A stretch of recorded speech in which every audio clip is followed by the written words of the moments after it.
नमस्कार विद्यार्थियों, मैं हूं अनिल गोदारा। स्वागत है आपका आपके अपनी यूट्यूब चैनल एजी ग्रुप एमजेडब्ल्यू में। हम पढ़ रहे हैं कक्षा 12 का भूगोल विषय और इसमें आज हम पढ़ेंगे नगरीय अधिवास के बारे में। हम इस कक्षा के तहत पढ़ रहे थे अध्याय नंबर 6 जिसका नाम है मानव अधिवास। और हमने देखा कि मानव अधिवास दो प्रकार के होते हैं, ग्रामीण अधिवास और नगरीय अधिवास। पिछली कक्षाओं में हमने ग्रामीण अधिवास के बारे में चर्चा कर ली। आज हम पढ़ेंगे नगरीय अधिवास के बारे में। नगरीय अधिवासों की अर्थव्यवस्था निर्माण, उद्योग, परिवहन, व्यापार, वाणिज्य, संचार, शिक्षा, चिकित्सा, प्रशासन, न्याय और सेवाओं पर निर्भर करती है। और ये सब द्वितीयक, तृतीयक, चतुर्थक और पंचम व्यवसाय के अंतर्गत शामिल किए जाते हैं। जिस प्रकार से ग्रामीण क्षेत्रों की अर्थव्यवस्था प्राथमिक कार्यों पर निर्भर करती है, उसी प्रकार से नगरीय क्षेत्रों की अर्थव्यवस्था द्वितीयक, तृतीयक और चतुर्थक और पंचम व्यवसाय पर आधारित होती है। नगरीय अधिवासों की विशेषताएं। नगरीय क्षेत्रों में या नगरीय अधिवासों के क्षेत्रों में कुछ विशेष प्रकार की विशेषताएं देखने को मिलती है। यहाँ पर जनसंख्या का घनत्व उच्च देखने को मिलता है। त्वरित गतिशीलता होती है, यानी एक दूसरे तक पहुँच, या हम बात करें कि पूरी उनकी लाइफ जो है वो भाग दौड़ की ज़िंदगी होती है। और पक्की सड़कें, पक्के मकान होते हैं नगरीय अधिवासों में। रोज़गार अधिक उपलब्ध रहते हैं। यातायात के व्यक्तिगत और सार्वजनिक साधन दोनों ही उपलब्ध होते हैं। 50% से अधिक जनसंख्या गैर प्राथमिक कार्यों में संलग्न होती है। श्रम का विभाजन बड़ा जटिल होता है और सामाजिक प्रगाढ़ता का अभाव देखने को मिलता है। और तीव्र सामाजिक और आर्थिक अंतर भी यहाँ पर मौजूद रहता है। तो ये नगरीय अधिवासों की विशेषताएं होती है। नगरीय बस्तियों का वर्गीकरण। अगर हम पूरी नगरीय बस्तियां देखें और उनका वर्गीकरण करना चाहें तो विश्व में नगरीय क्षेत्र की परिभाषाएं अलग अलग देखने को मिलती हैं और सब में वर्गीकरण के कुछ सामान्य आधार हैं जिनके ऊपर नगरीय बस्तियों का वर्गीकरण किया जाता है। ये सामान्य आधार हैं: जनसंख्या का आकार, व्यावसायिक संरचना, प्रशासन और आवश्यक दशाएं। आइए बात करते हैं हम इनमें से एक एक बिंदु के ऊपर। सबसे पहले बात करेंगे हम जनसंख्या के आकार पर। अधिकांश देशों में नगरीय क्षेत्र को परिभाषित करने के लिए जनसंख्या आकार को प्रमुख माना जाता है। यानी एक क्षेत्र नगरीय बस्ती में आएगा या वो ग्रामीण क्षेत्र में शामिल किया जाएगा, इसमें सबसे बड़ा आधार जनसंख्या का आकार होता है। और विश्व में अधिकांश देश इसी को ही मानते हैं, परंतु ये आधार भी सब देशों में अलग अलग है। जैसे हम देखते हैं कि डेनमार्क, स्वीडन और फिनलैंड में अगर 250 व्यक्ति भी हैं तो वो शहर माना जा सकता है या नगर माना जा सकता है। आइसलैंड में 300 व्यक्ति है ये पैमाना। कनाडा व वेनेजुएला में 1000, कोलंबिया में 1500, पुर्तगाल और अर्जेंटीना में 2000, यूएसए में 2500, जापान में 3000। और भारत की बात करें तो भारत में 5000 जनसंख्या अगर हो किसी क्षेत्र में तो उसको नगर माना जा सकता है। लेकिन भारत में 5000 की जनसंख्या के अलावा वहाँ पर जनसंख्या घनत्व भी 400 व्यक्ति प्रति वर्ग किलोमीटर होना चाहिए। और प्राथमिक व्यवसाय में लगी जनसंख्या को भी यहाँ पर देखा जा सकता है कि कितनी जनसंख्या प्राथमिक व्यवसायों में लगी है। यहाँ पर यह पैमाना है कि 75%, यानी भारत में पैमाना अगर माने नगरीय क्षेत्र का तो 75% से ऊपर जनसंख्या प्राथमिक व्यवसायों के अलावा दूसरे कार्यों में संलग्न होनी चाहिए। तो ये जनसंख्या के आकार का आधार। दूसरा है व्यावसायिक संरचना। इटली जैसे कुछ देश हैं जहाँ पर 50% से अधिक जनसंख्या का गैर प्राथमिक कार्यों में संलग्न होना आवश्यक है किसी नगरीय बस्ती के लिए। और भारत में जैसा मैंने पहले बताया कि ये मापदंड 75% रखा गया है। तीसरा आधार है प्रशासन। कुछ देशों में किसी नगरीय बस्ती को सम्मिलित करने के लिए प्रशासनिक ढांचे को ही मापदंड मान लिया जाता है। भारत में जैसे अगर बात करें तो नगर में नगरपालिका, छावनी बोर्ड या अधिसूचित नगरीय क्षेत्र हो तो उसको नगर माना जाता है। और ब्राज़ील और बोलिविया में भी ऐसा ही कुछ सिस्टम मौजूद है। आवश्यक दशाएं। विश्व में नगरीय केंद्रों की गणना संपादित कार्यों के आधार पर भी की जाती है कि वो नगर कौन से कार्य संपादित कर रहा है। जैसे अगर हम बात करें अवकाश और पर्यटन स्थल की आवश्यक दशाएं जो होती हैं वो औद्योगिक नगर, समुद्री पतन नगर और सेना नगरों से भिन्न होती है। तो आवश्यक दशाएं भी अलग अलग होती हैं सब में। नगरीय अधिवासों के प्रकार, यानी नगरीय अधिवास किन किन प्रकार के होते हैं।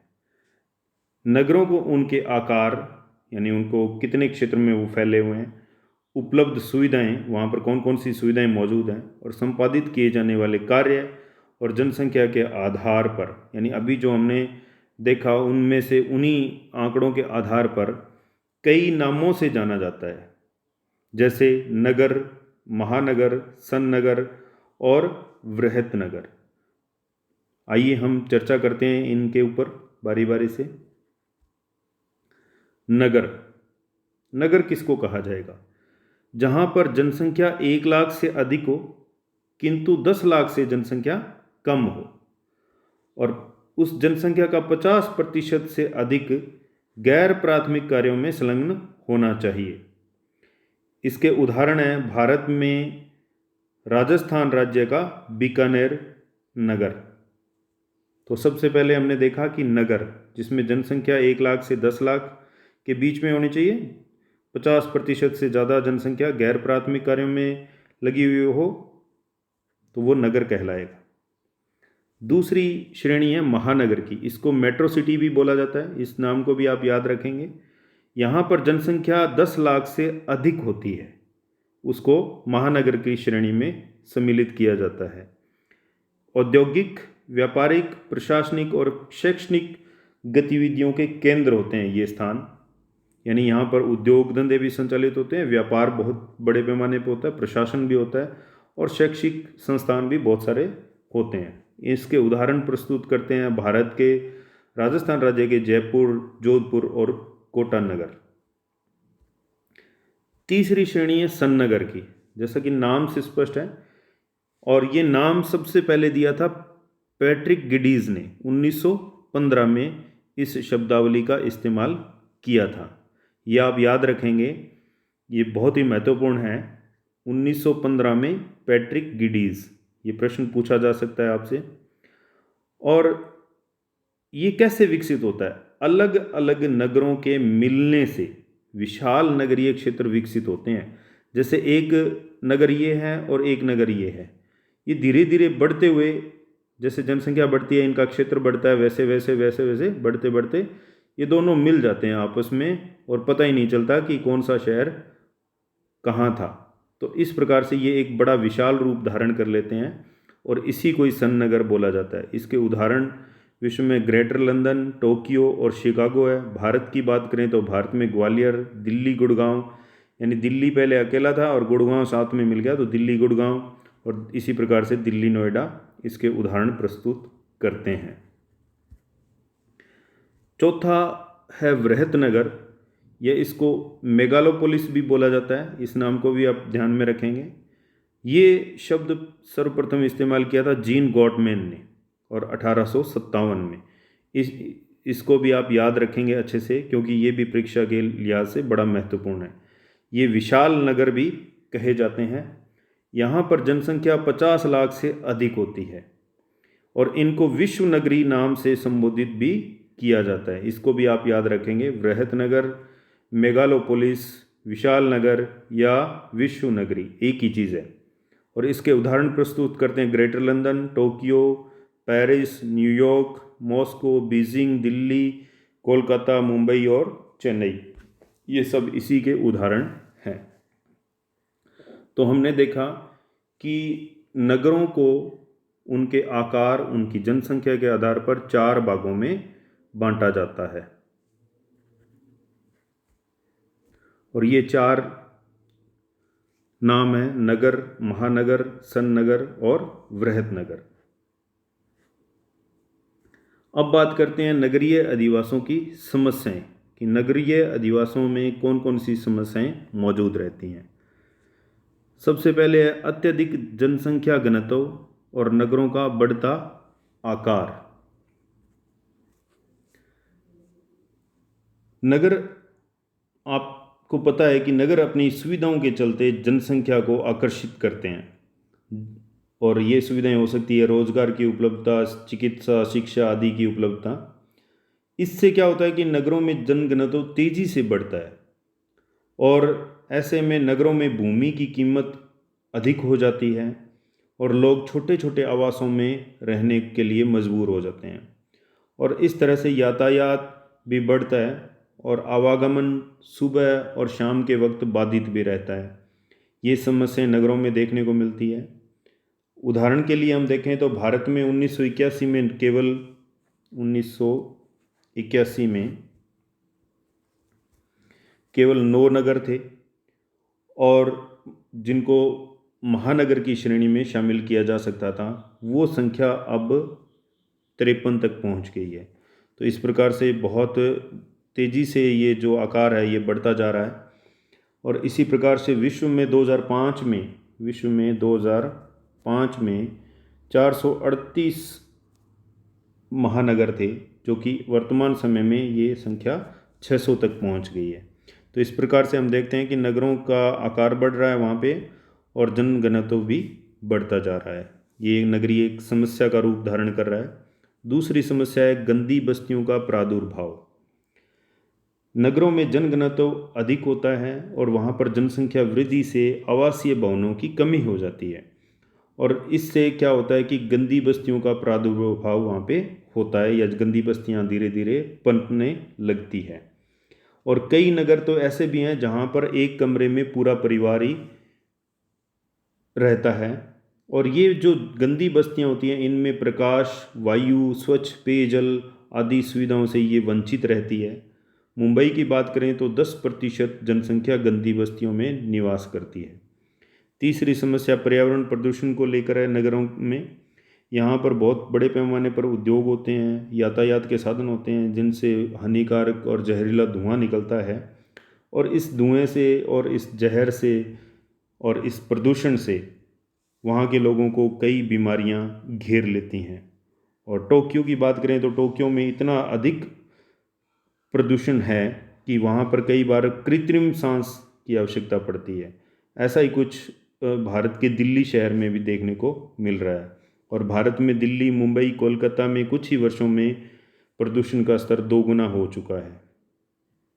चौथी समस्या है उपभोक्ता वस्तुओं का उच्च मूल्य। क्योंकि शहरी क्षेत्रों में मांग अधिक होती है, तो ऐसे में वहाँ पर दूध, घी, फल, सब्जी आदि इन वस्तुओं की आपूर्ति ग्रामीण क्षेत्रों से ही होती है, और मुनाफा वसूली के चक्कर में व्यापारी जो है उनका मूल्य उच्च कर देते हैं। बहुत ऊंचे दामों पर लोगों को ये वस्तुएं मिलती हैं। नंबर 5 है खाद्य पदार्थों में मिलावट। व्यापारी अधिक लाभ कमाने के लिए मिलावट करते हैं, इससे लोगों के स्वास्थ्य में प्रतिकूल प्रभाव पड़ता है और वहाँ पर बीमारियाँ फैलती हैं। नंबर 6 पर है अपराधों का बढ़ता स्तर। ग्रामीण क्षेत्रों से लोग रोज़गार के लिए शहरों में आते हैं, और इससे क्या होता है कि वहाँ पर ऐसी संख्या जो है वो पुरुषों की संख्या अधिक होती है जो लोग रोज़गार के लिए शहरों में जाते हैं। इससे शहरों का लिंगानुपात बिगड़ जाता है, और परिणाम स्वरूप वहाँ पर अपहरण, दुष्कर्म, हत्या आदि ये अपराध दृष्टिगोचर होते हैं। और पर्याप्त रोज़गार के अभाव में ये युवक जो हैं वो अपराध करने लगते हैं, चोरी, डकैती इस कार्य को करने लगते हैं। और पुलिस प्रशासन जो है वो बड़ी सख्त इसमें एक्शन ले रही है और एक्टिव भी है, लेकिन उसके बावजूद ये बढ़ते जा रहे हैं। नंबर 7 पर समस्या है तीव्र सामाजिक आर्थिक विषमता और सामाजिक असहयोग। यानी यहाँ पर जो नगर होते हैं उनमें मकानों और संसाधनों की उपलब्धता में कमी देखने को मिलती है, और अंतर भी देखने को मिलता है। एक तरफ तो यहाँ पर ऊंची भवन निर्मित होते हैं जो कि वातानुकूलित भी होते हैं, और दूसरी ओर कुछ जनसंख्या फुटपाथ पर अपना समय व्यतीत करती है। तो इस प्रकार से यहाँ पर आर्थिक विषमता और सामाजिक असहयोग देखने को मिलता है। और नंबर 8, स्वास्थ्य एवं चिकित्सा सुविधाओं की कमी। जैसा कि आपको पता है, नगरों में जनसंख्या अधिक होती है और जनसंख्या के अनुपात में वहाँ पर चिकित्सा और चिकित्सालयों की कमी रहती है। निजी चिकित्सा जो है वो बड़ी महंगी होती है और आम जनता की पहुँच से वो हमेशा बाहर रहती है। ऐसे में सभी व्यक्तियों को चिकित्सा सुविधाएं नहीं मिल पाती हैं। तो ये कुल मिलाकर 8 प्रकार की समस्याएं, मुख्य समस्याएं हैं जो कि नगरीय अधिवासियों की समस्याएं हैं। आपसे आज की कक्षा में जो मैंने करवाया उसमें से देखें कि कौन कौन से क्वेश्चन बन सकते हैं। तो सबसे पहले, नगरीय अधिवास की अर्थव्यवस्था किन कार्यों पर निर्भर करती है, इसका जवाब मैंने आपको दे दिया था, ये क्वेश्चन आ सकता है। दूसरा, नगरीय अधिवासों की विशेषताएं बताइए, इनको भी आप ध्यान में रखेंगे। तीसरा, नगरीय बस्तियों का वर्गीकरण कीजिए या वर्गीकरण किन आधारों पर किया जाता है। ये जनसंख्या का आकार, व्यावसायिक संरचना, प्रशासन और आवश्यक दशाएं, इनको आप याद रखेंगे। और इनसे संबंधित जो आंकड़े हैं वो भी पूछे जा सकते हैं, जैसे कि भारत में नगरीय जनसंख्या को परिभाषित करने के लिए कौन से आधार हैं, इनको भी आप ध्यान में रखेंगे। और जो कार्यशीलता के आधार पर कैसे नगरीय क्षेत्र माना जाता है, इस मापदंड को भी ध्यान में रखेंगे। प्रशासनिक ढांचे का आधार है, आवश्यक दशाएं हैं, इन सब को आप ध्यान में रखेंगे, इनमें से प्रश्न पूछे जा सकते हैं। फिर नंबर आता है नगरीय अधिवासों के प्रकार, कौन कौन से प्रकार हैं, ये भी पूछा जा सकता है। और इन प्रकारों की, जैसे नगर किसे कहेंगे, कितनी जनसंख्या होनी चाहिए, किस प्रकार के कार्यों में संलग्न होनी चाहिए जनसंख्या, उदाहरण इनसे, ये इस प्रकार के क्वेश्चन इसमें से पूछे जा सकते हैं। महानगर को किस नाम से जाना जाता है, मेट्रो सिटी के नाम से जाना जाता है, ये भी पूछा जा सकता है। और महानगर की श्रेणी में शामिल होने के लिए जनसंख्या कितनी होनी चाहिए, ये भी पूछा जा सकता है। सन्नगर कैसे बनते हैं, कैसे विकसित होते हैं, ये पूछा जा सकता है, इसके उदाहरण पूछे जा सकते हैं। और सन्नगर शब्द का सबसे पहले प्रयोग किसने किया था, उसका नाम भी पूछा जा सकता है। पैट्रिक गिडीज आप याद रखेंगे। वृहत नगर के बारे में ही ऐसे क्वेश्चन कि उसको मेगालोपोलिस नाम से भी पूछा जा सकता है। और ये शब्द किसने सबसे पहले दिया, जीन गॉटमैन ने, इसका भी पूछा जा सकता है। जनसंख्या कितनी होनी चाहिए, विश्व नगरी कहा जाता है, ये सब प्रश्न आप ध्यान में रखेंगे। और अंतिम प्रश्न जो है वो नगरीय अधिवासों की समस्याएं कौन कौन सी होती हैं, इसको आप याद रखेंगे।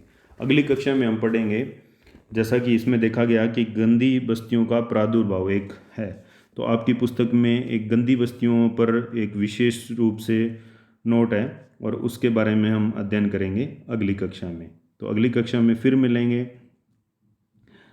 तब तक के लिए आप सभी का धन्यवाद। और एक बात और कहना चाहूँगा कि अगर अभी तक आपने इस चैनल को सब्सक्राइब नहीं किया है तो सब्सक्राइब कर लीजिए और बेल आइकन भी ऑन कर लीजिए, और साथ में दूसरे अपने साथियों के साथ में शेयर भी कीजिए।